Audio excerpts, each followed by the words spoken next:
You're listening to the Telltale channel. Don't forget to check me out on all social media: Patreon, Twitter, Teespring, and Etsy. All links can be found in the description or on my website, telltaleatheist.com. Before I do the podcast every week, I spend 30 minutes in a pre-show in a voice channel on Discord just talking to people in there.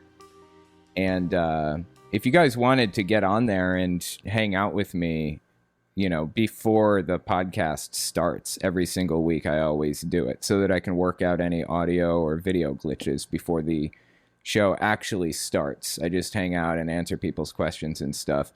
If you wanted to, I think that you can access it by going to telltaleatheist.com/Discord. And somebody asked me earlier when the podcast is going to be. I know it's been sporadic and confusing, and I'm sorry about that. Usually it happens at 9 p.m. Eastern time without fail.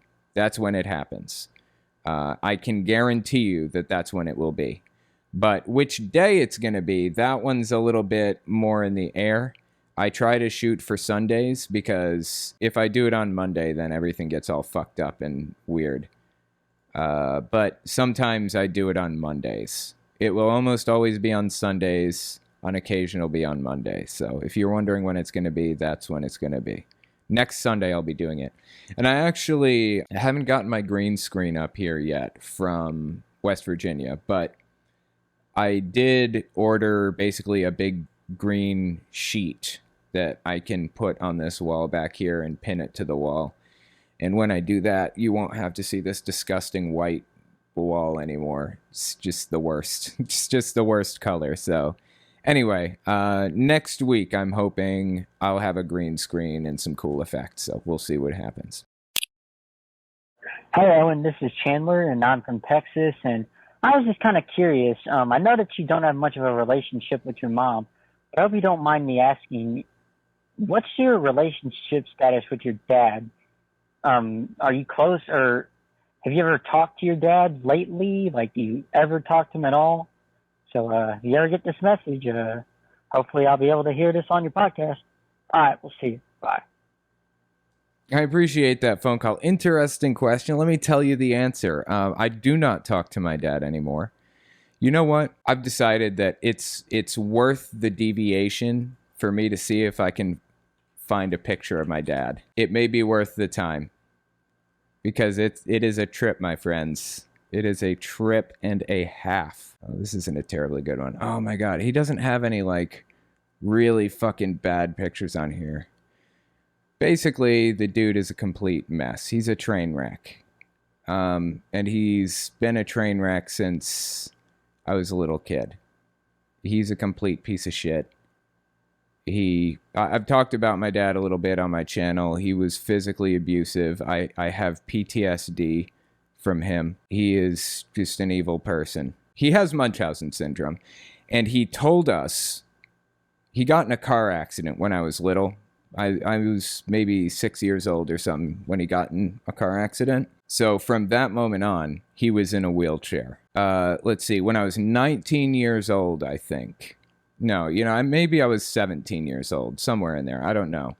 He walks into the room, stands up out of the wheelchair, walks in, and says, "I've been lying to you guys and myself for 11 years. I can really walk." So 11 years, and I was 6 when he got in the accident, I think. So I must have been 17. He lied to us for 11 years, pretended that he couldn't walk for 11 years. We were waiting on him hand and foot. Of course, really, I knew that he could walk that whole time because, he'd stand up out of his chair and grab me and throw me against a wall. But he would only do it when no one else was around. And nobody really believed me, particularly the Jehovah's Witnesses in the congregation. And I'd be trying to fight him off, scratching at him as he's holding my throat. I'm scratching at him, trying to get him away. And he would use the marks that I left trying to get away from him as evidence that I was the one that instigated it and hurt him, and he was the victim here. It's just fucked up, man. Just a fucked up individual who really fucked up his kids. Fucked up how he raised them. It was just completely fucking wrong. I can't find any pictures right at this moment, but if you guys watch this clip on the podcast channel, when it releases, I'll put some clips up next to my head so you guys can see what he looks like now and what he looked like back then. Anyway, yeah, that's why I don't talk about him. He got disfellowshipped from Jehovah's Witnesses.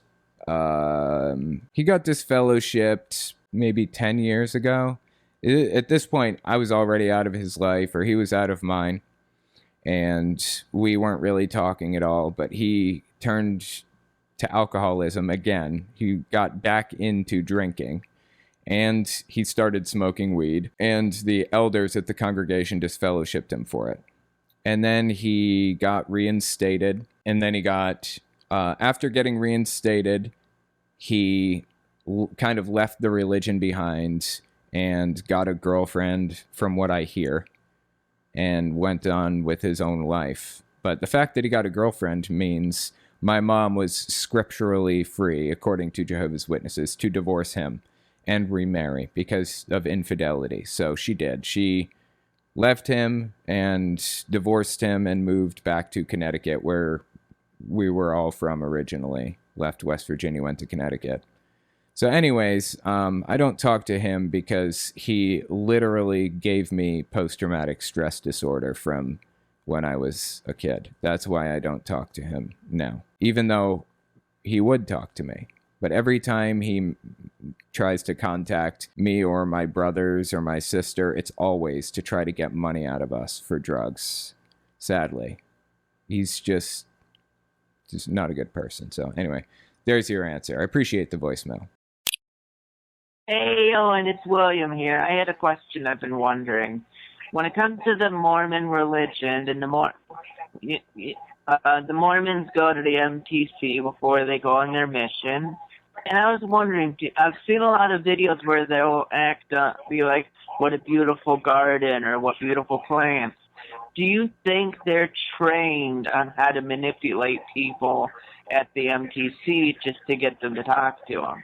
It'd be great if you could answer that for me. See you, Owen. Bye. Yeah, really interesting question. They definitely do. Yes, they do. For sure. Jehovah's Witnesses do it too.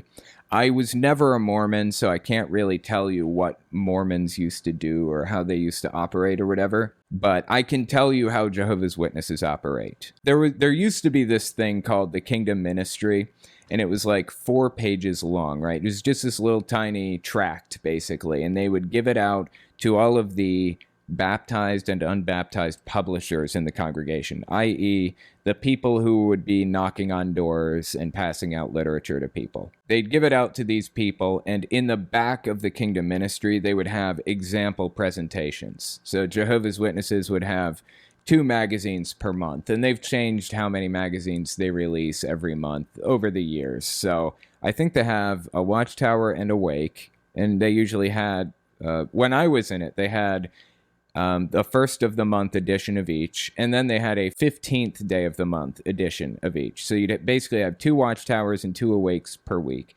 And the goal was to pass out the Watchtower and the Awake together to as many people as you possibly can throughout the month before the next one released, right? So every month the Kingdom Ministry would come out, and it would have example presentations for the 4 magazines that released that month. If the Awake was about pollution, for example, and how polluted the earth is, they would give an example presentation, supposed to be like 30 seconds long, where you say, you know, I notice your yard looks mowed and nice and well kept. How would you feel if the whole earth would look like that one day? And you wait for them to respond, and then you go off into your whole explanation of who Jehovah's Witnesses are and what this magazine is about, so on and so forth. So in large part, with Jehovah's Witnesses at least, it is very scripted. They encourage you to kind of go off script and get personal, but it's a sales pitch at its heart. And the sales pitch is designed to sucker people into taking what you're giving them and reading it and buying what you're selling, if you will. So, yeah, I mean, Mormons do similar things. Jehovah's Witnesses and Mormons and anybody who is trying to do things like that. The Moonies do it too. Anybody who's trying to push this stuff on you are trained to be manipulative, to try to get you to take this magazine and read it and believe what it has to say. Because your life depends on it, they believe. If somebody's hanging off of a cliff, about to die, and you're the only one there who's available to grab their hand and save them, would you not stop at nothing to save their life? Literally, any cost. Lie, deceive, cheat, manipulate, whatever it takes to reach them and save their life. That's the way they view it. Let's just call me I, and I'm Pennsylvania. So I wanted to know what your opinion was on this club in my school. It's a high school, and it's called the Rise Up Club. And basically, it's promoting Jesus Christ and helping in daily life, but they say both of them are religions, but it sounds like a conversion thing. So I wanted to know what your opinion was on it, if it's legal and all that. Thanks. Bye. Let me tell you a story to lead up to the answer to your question. When Kylie was in like 4th grade or 3rd grade or something like that, she came home with a Bring Your Bible to School Day tract. It was a religious tract passed out by her teacher to all of the students that said, Bring your Bible to school day. That's wrong, right? I mean, it seems wrong at its face. I looked into it a little bit, and as it turns out, that is not illegal, because the name of the club that was at the school is called the Good News Club, right? It's a religious club. The teacher was passing out school clubs, flyers from school clubs. That's what the teacher was giving out, and that made it legally acceptable. Now, if the teacher goes off on a tangent about Jesus on her own, with no prodding, no questions being asked, she just starts cramming it down people's throats for no reason, not linked to any club of any sort, that's illegal territory. But any club can exist at a school, as far as I know. I mean, even atheist clubs can exist at schools. So basically, the situation that you've presented is not against the law. That is perfectly legal. The club can exist, and the teachers can sponsor the school clubs, and they can even pass out flyers from the school clubs, even if they're religious clubs. There's a second implied part to this question. Should that be legal? I don't know. That's a really, really complicated thing. I think that schools should be allowed to have whatever clubs they want to have. I don't really see a problem with that necessarily.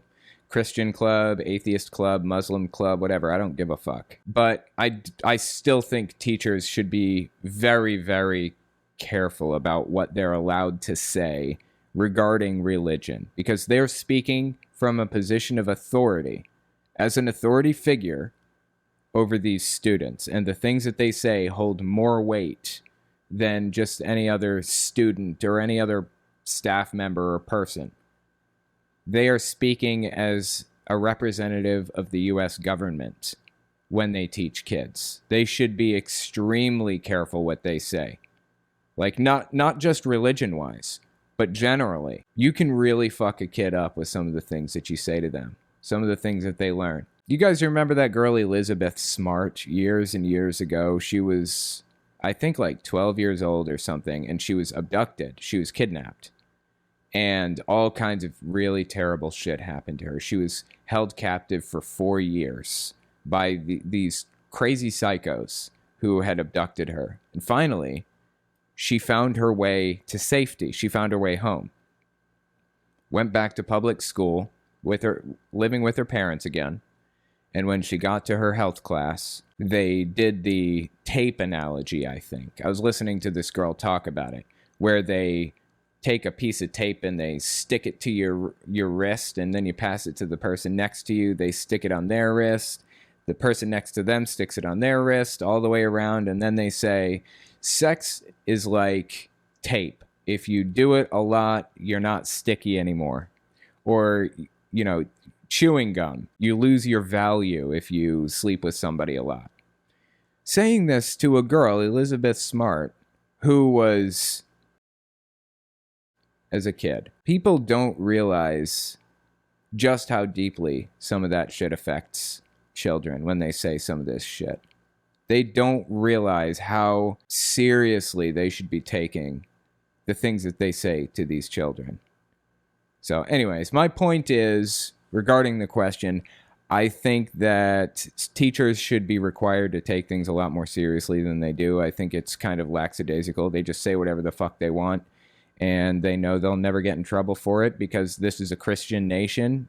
Even though on paper it's supposed to be secular, it's like there are pockets of this country that act like the Christian version of ISIS, and they know they're safe in those pockets. Next, we're going to talk about Pastor Johnny Enlow's inability to admit when he's wrong. Give us 30 seconds, and we'll be right back. You're listening to the Telltale Channel. Don't forget to check me out on all social media: Patreon, Twitter, Teespring, and Etsy. All links can be found in the description or on my website, telltaleatheist.com.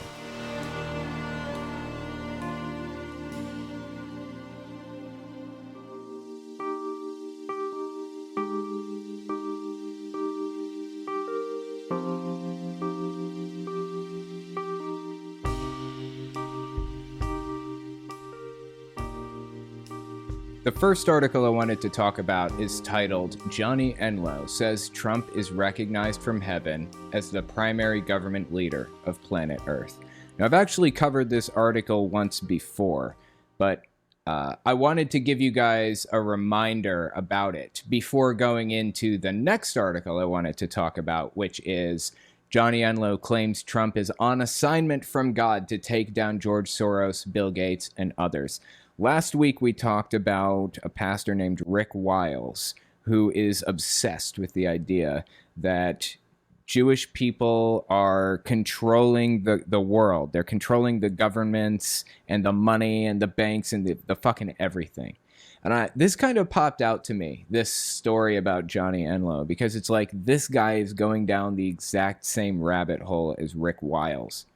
And it's not just those two. They're all going down this rabbit hole about Zionists and Jews, you know, controlling the money, like George Soros controlling everybody and everything. It's absolutely nuts.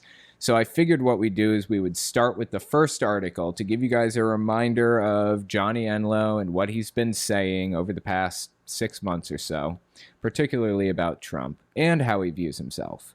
And then we'll get into the second article, which is about his views on Jews, which are less than flattering. So let's read the article and see what it says. It's written by Kyle Mantilla on Right Wing Watch. QAnon conspiracy theorist Johnny Enlow appeared on the Elijah Streams YouTube channel Friday, where he declared that Donald Trump is recognized from heaven as a legitimate president of the United States, and that God is actively working to make it a reality here on Earth. This video released on January 27th, or the article about the video released on January 27th. So this was after the inauguration, and this guy is still obsessed with the idea that Trump is supposed to be the president, January 27th. But it gets even worse than that, because here we are at the end of April, beginning of May, and he's still fucking talking about this. Seriously.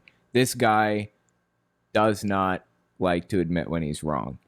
So let's watch this clip of Johnny Enlow. Like I said, this is from around January 27th, and see what he had to say at the time. And so there's all these dimensions the Lord is coming to affect and change right now.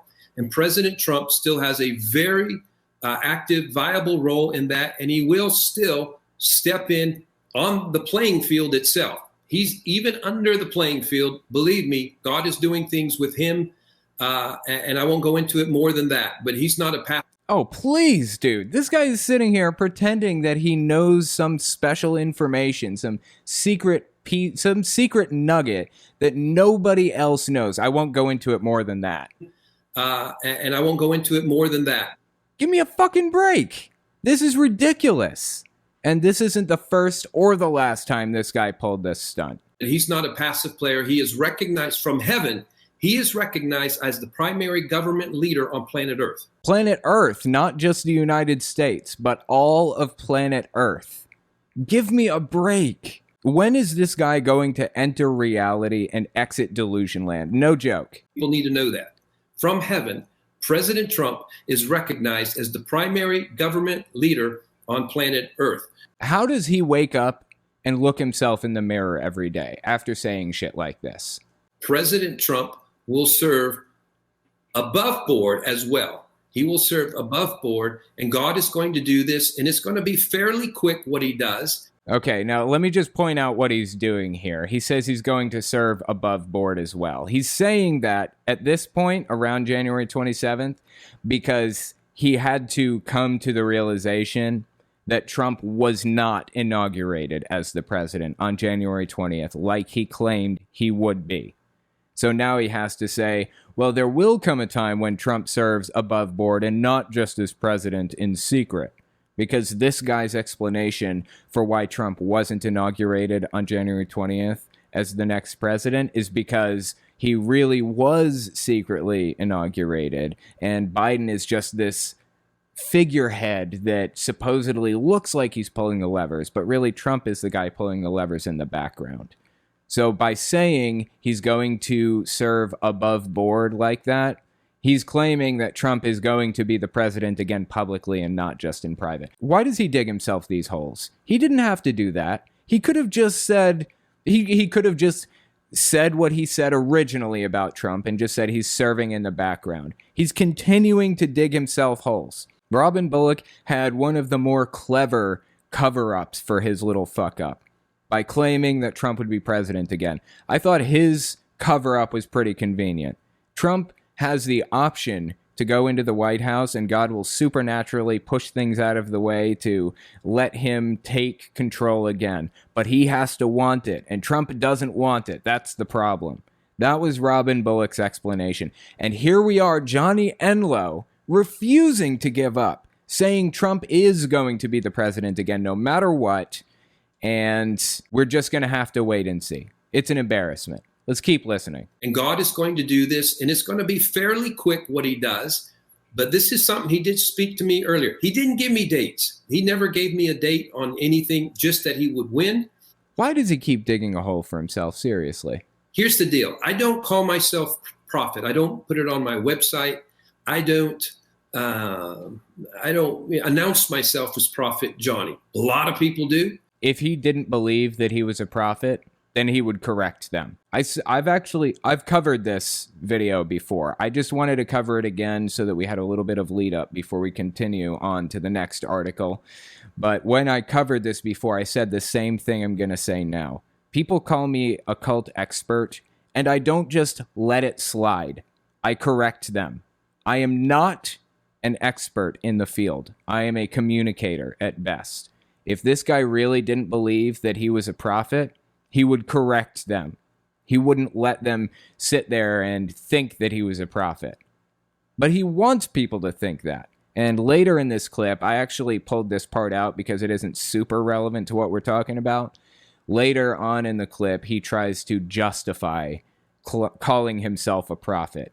He tries to tell us, I've told the leaders of these countries that they were going to discover salt mines in their countries, and lo and behold, they found these salt mines. I'm not saying I'm a prophet, but if people call me a prophet, then, I guess I'm a prophet. It's ridiculous. It's completely fucking shameless. I announced myself as Prophet Johnny. A lot of people do. In fact, that's how I'm announced most. And when I'm contacted, when I'm called, when government leaders contact me, that's what they call me. I looked into it, and as far as I can tell, U.S. government leaders don't really communicate with this guy very much, except for some members of the Republican Party. Big fucking surprise. What he's talking about here is mostly foreign government leaders, like the leaders of Peru or the leaders of like Venezuela or whatever else, because they genuinely do believe that he's like a prophet. Some of these people do. And they think that he can divine where mines are, where silver mines or salt mines are or whatever. It's fucking ridiculous, man. And if you receive me as a prophet, I'm a prophet. If you don't, I'm not. If a prophet to you means, do I get everything 100% correct, including timing, nuance, everything, every detail? Absolutely not. That's what a fucking prophet is, isn't it? What use is being a prophet if you can't tell us useful information that somebody couldn't just come along and guess in the first place? How do we know that you're a prophet unless the information you're conveying is very specific and nuanced with exact times and dates, and you say it before anything happens, and then we watch it take place and unfold before our eyes in exactly the way you described? How do we know? How do we know you're a prophet if that's not how you operate? Dude is completely full of shit. So if that's your criteria, It is. It is my criteria. am I a prophet? Then I'm not. So if I'm not, and I'm telling you, I go with that for you. Then you can't stone me either because I'm not a false prophet. No, that's a convenient way of getting out of it, isn't it? You can't stone me. That was the punishment in the Old Testament, wasn't it? Stoning somebody if they were a false prophet or if they were a witch or, whatever. I think it's really interesting that he stuck that little bit in there. You can't stone me. This coming from a guy who genuinely believes that the United States government should operate under the Old Testament laws. Seven Mountains Dominionism is what he is. He's a Seven Mountains Dominionist. It's a new level of Christian extremist. He believes that the United States government should be the Old Testament laws. And he believes that God is going to bring it to a point where it will become like the Old Testament laws. He thinks that Christians are going to take over the U.S. government and it's going to be a big thing. And he believed that Trump was going to be the catalyst that made that take place. The fact that Trump is no longer in the picture, like he's not the president this year, that completely blows his theories to pieces. That's why he needs him to be. Anyways, that brings us to our next article about this guy. This one is again on Right Wing Watch, and it's titled, Johnny Enlow Claims Trump is on assignment from God to take down George Soros, Bill Gates, and others. This is by Kyle Mantilla on rightwingwatch.org, so let's give it a read and see what it says. QAnon conspiracy theorist and supposed prophet Johnny Enlow appeared on the Elijah Streams YouTube channel Monday, where he claims that former President Donald Trump is working with angels, specifically the archangels Gabriel and Michael, to take down Bill Gates, George Soros, and other powerful figures who supposedly control the world. Let's give the clip a watch and see what he said. What's so interesting is the word Rothschild means redcoat in Yiddish. Really? Okay, bear with me here. I don't know that that's a fact. That could be a completely false fact. I tend to doubt basically everything that comes out of this guy's mouth, so don't buy it by default. Let's continue. Yeah. And they intentionally went after the big cities, Frankfurt, Vienna, Paris, London. There's one of the five main cities of Europe, and that's how they took, and they established banks. They established central banks, and that's how they took control. Oh, this is the old Rothschild, like Jewish conspiracy theory where the Jews controlled all the money and all that other shit. I could be wrong here, and if I am, correct me in the comments and I'll pin it to the top. But the United States has always largely been controlled by Christian denominations. And in Catholicism, I believe, it's immoral, according to the Bible, or there was a time when they believed that it was immoral to charge interest to another fellow Christian. So they would bring Jewish people in to manage the banks, to create loans for people, loan people money and things like that, because it would be on Jewish people's heads. They would be the ones burning in hell rather than the Catholic bank managers, right? It was a product of discrimination. They would bring these people in to manage the money and the lending because they didn't want to burn in hell. They didn't give a shit if the Jewish people burned in hell. That is why there's an idea that Jewish people are associated with money like that. Let's listen to what he said again with that added context. And that's how they took, and they established banks. They established central banks, and that's how they took control of nations. He's acting like it's some kind of a giant conspiracy theory. It's absolutely ridiculous. And so while people are looking at who's in Biden's seat, the traditional presidential seat, like, well, how can you say Trump's doing something when he's not there? believe me, that is not the power position, particularly the way it is right now in the nation. Oh, I love it. This guy's having to eat crow now, basically. He sat here with a straight fucking face and told us that Trump was going to be reelected as president. And here we are. No President Trump. We have a President Biden. How does he explain that away? Now he's trying to downplay the importance of the president? Give me a fucking break. Particularly the way it is right now in the nation. President Trump is on assignment, and he's anointed by God, and the archangels are working with him. I'll tell you, Michael is working with him. It's not that he's serving. Oh, he has a new role. Okay, Trump has a new role to play in the government. This guy's completely fucking shameless. It's really entertaining to watch. But notice there he mentioned the archangel Michael, and in a second he mentions Gabriel, I think. Trump's the other way around, and Zerachiel and Gabriel. There you go. He mentioned Zerachiel and Gabriel and Michael. Jehovah's Witnesses are different from other Christian denominations in the fact that they believe that Michael the archangel, as mentioned in the Bible, is actually Jesus. And I didn't really think it was that big of a deal. Like, who gives a shit? What would lead you to that conclusion in the first place, first of all? And why does anybody care? But it turns out this is actually a hot point of debate in Old Testament research, scholarly research. Michael the archangel is not Jesus. Jehovah's Witnesses are the only people who believe that. And Old Testament scholars have debated them pretty hard. In fact, you can find videos of it on YouTube. Maybe I'll pull one up and stick it in the clip at some point. It's really fascinating. You guys should check that out. But they are going after what is being contended for and just about done is these seats that we're talking about, like where the Soros and the Gates and the Rothschilds, those seats that really control and affect world dynamics, those things are being taken care of behind the scenes, and it would have been harder for President Trump to do so, staying seated in the other seat.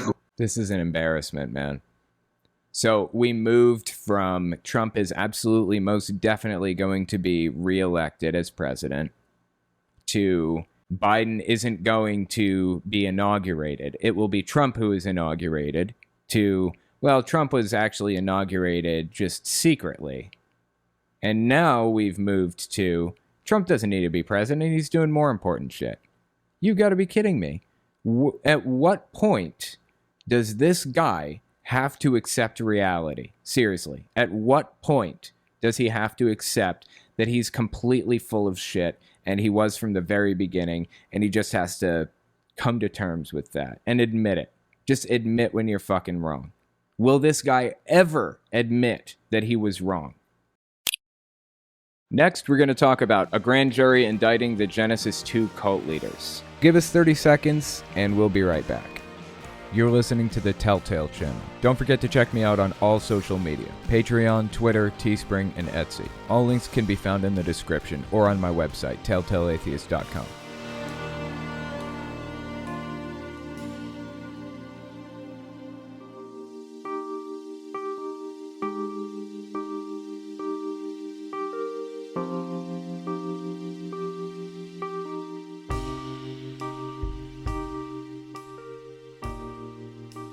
The next article I wanted to talk about is titled, Bleach Church Leader Admits It's Not a Church, but a Ruse to Dodge Regulation. This is on the Friendly Atheist website, written by Terry Firma. And this article is from May 8th, 2020, actually. The Bleach Church is also known as Genesis 2. I don't know if you guys have heard the name before. I've talked about them once or twice, but they believe that you can cure illnesses by drinking this concoction that they've created. And it's basically made up of sodium chloride or sodium hypochlorite or something. It's bleach. That's what it is. It's bleach. It's used to clean pools and things like that. It's like industrial stuff. And their belief is that if you drink this, it will cure everything. It will cure every illness of every sort. So I wanted to read this article on the Friendly Atheist website, give you guys a little background on, what was going on with these people. And then we'll get into the latest article about them, which is Grand Jury Indicts the Bleach Church Family Over Their COVID Miracle Cure, quote unquote. So let's read this article by Terry Firma and see what it says. I don't see how this can help Archbishop Mark Grennan in court, but no one said he's a legal genius. Grennan, you'll recall, runs a Florida church called the Genesis 2 Church of Health and Healing, G2C, whose website peddles a sacrament that's essentially industrial bleach. A shrewd operator who appears to lack a conscience, Grennan recommends that adults and children ingest the toxic, dangerous solution as a cure for all manner of serious ailments, including COVID-19. And leading up to Trump's comments about, injecting bleach or sunlight or whatever the hell else at that press briefing, if you guys remember, cue me playing it in the clip.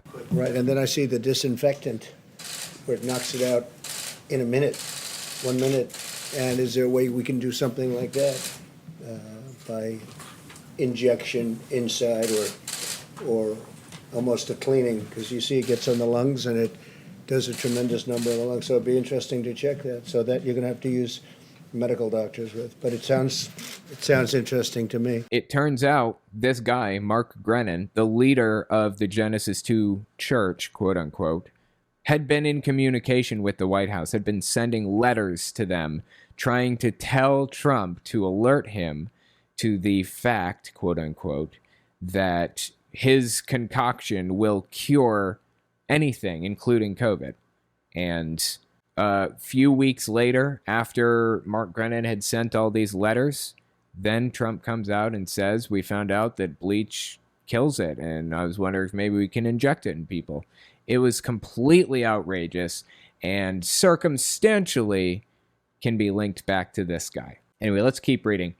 To what end G2C would now drop the religious act, I don't know, but here we are. Quote, in a recent video interview with the Age of Truth, an alternative media platform, quote unquote, that explores the paranormal and conspiracy theories on YouTube, the group's leader Mark Grennan admitted that Genesis 2 was established as a church to avoid governmental regulation. This is Terry Firma speaking. Why a church? It's sadly predictable.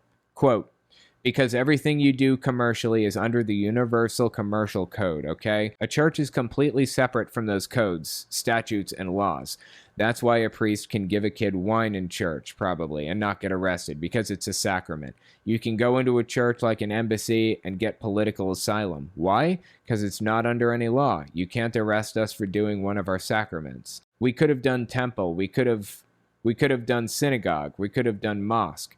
Grennan also said, they all have the same right, but we just chose church. People who are a member of a mosque stay a member of your mosque. This is all about health. This guy is a scumbag. This is Terry Firma. Okay, so Genesis 2 is not a church. Is it even a Christian organization? This is Grennan again. No, not at all. Genesis just means beginning. We started this by saying, I personally am a Christian. But Jim says, well, I believe this. Jim Humble, a co-founder of the church, is a noted ex-Scientologist. Wow. Ex-Scientologist. You don't see that very often because they're so extreme. And I said, just start it like a hospital. When you go to a hospital, they might ask your religion, but they're not going to stop you from being helped. Let's start a church for everyone. We have atheists in our church. This is Terry Firma again. Possible. Would love to see some proof. Quote, we have every person, every gender you could imagine. We wanted to make it non-religious because I want the guy that doesn't agree with me philosophically, religiously, or whatever to still learn how to do this, to help kids, his wife. Again, help means giving them bleach to drink. No joke. That's what it means. According to the Bradenton Herald, quote, a federal judge has issued a preliminary injunction that extends a ban on the organization from distributing its MMS product, also known as Master or Miracle Mineral Solution, which is the bleach that they sell. The judge wrote, the court finds that the U.S. has shown a cognizable danger that defendants will continue to violate the FDCA, Federal Food, Drug, and Cosmetic Act, in the future unless a preliminary injunction is issued. This is Terry Firma. That's because they've shown neither contrition nor compliance. Quite the opposite. Bolstered by the seeming support of the President of the U.S. Right, and then I see the disinfectant where it knocks it out in a minute, 1 minute. And is there a way we can do something like that by injection inside or almost a cleaning? Grennan and his accomplices have continued selling their miracle cure, employing no small amount of bluster.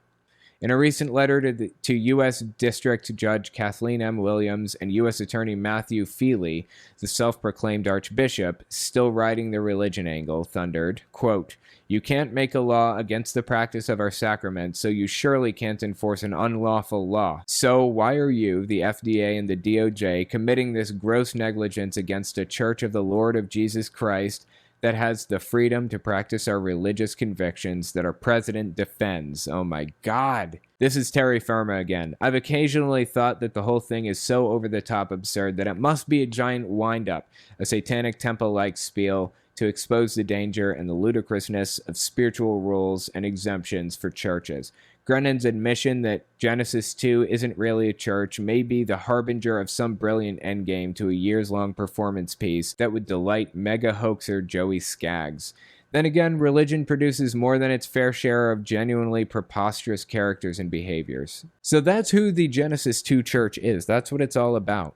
That's what this guy believes. He's trying desperately to sell this concoction that is genuinely dangerous, and he's using religious exemption as a protection to do so. It's disgusting. So there's a new article just came out, April 24th, written by Hemant Mehta about Mark Grennan and the family that started the Genesis 2 church, quote unquote.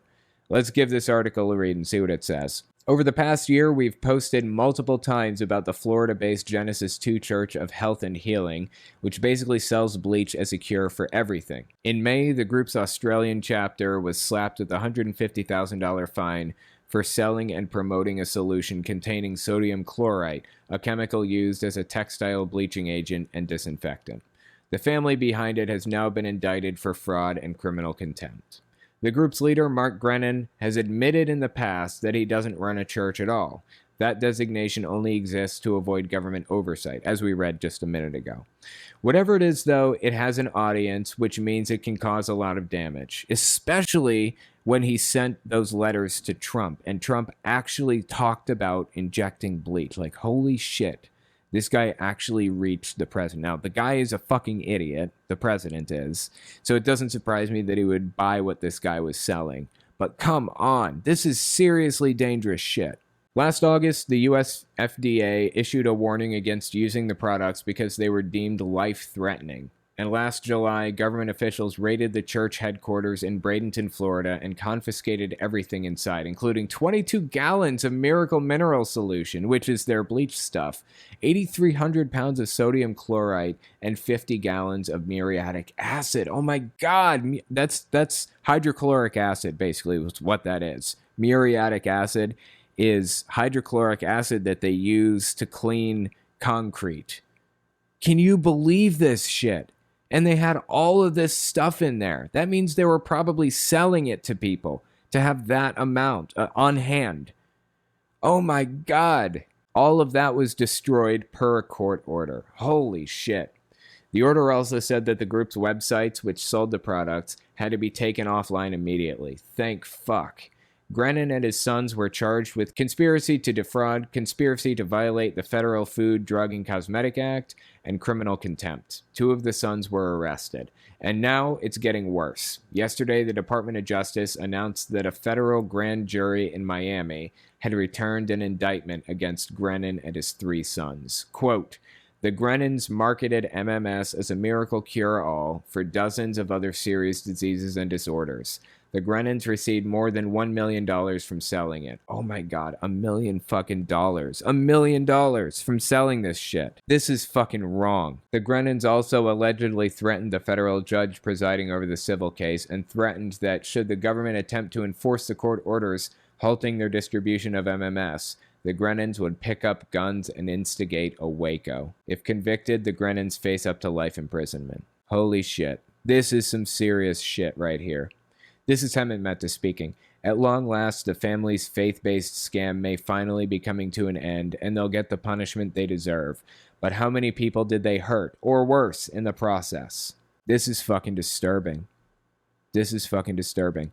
I've known about the Genesis 2 cult for a long time, but I didn't know about that bit where he threatened a federal judge and said they were going to pick up their guns and instigate a Waco. That's a new level of fucking wrong. From my understanding, the grand jury is a group of people who have to decide if they're going to charge somebody with a crime or not. So the grand jury apparently decided they are going to charge this guy and this family. And the next steps are basically to take him to court, to take him to trial. This isn't a civil suit. This is a criminal case. This guy is going to be charged with criminal charges, and he could spend time in jail. Knowing what I do about how business works, I know that retail operations like this, where he's selling a product and shipping it, they tend to have about a 20% profit margin, give or take. So if they've generated $1 million, I'm guessing they probably came out with $200,000 total. And that's probably over the course of, 10, 15 years? So it isn't that much money when you look at it that way. Say $200,000 over the course of 10 years, that's $20,000 per year, basically. That's a normal salary. That's not that much money. It's not like a crazy, insane amount that these guys are making from it. The biggest issue that I have is the fact that he was really genuinely hurting people. That's so fucking disturbing. At least they're facing consequences for this, and I hope they continue to face the consequences for their fucked up decisions. Next, we're going to talk about Connecticut's state legislature removing religious exemptions for school vaccines. Give us 30 seconds, and we'll be right back. You're listening to the Telltale Channel. Don't forget to check me out on all social media: Patreon, Twitter, Teespring, and Etsy. All links can be found in the description or on my website, telltaleatheist.com.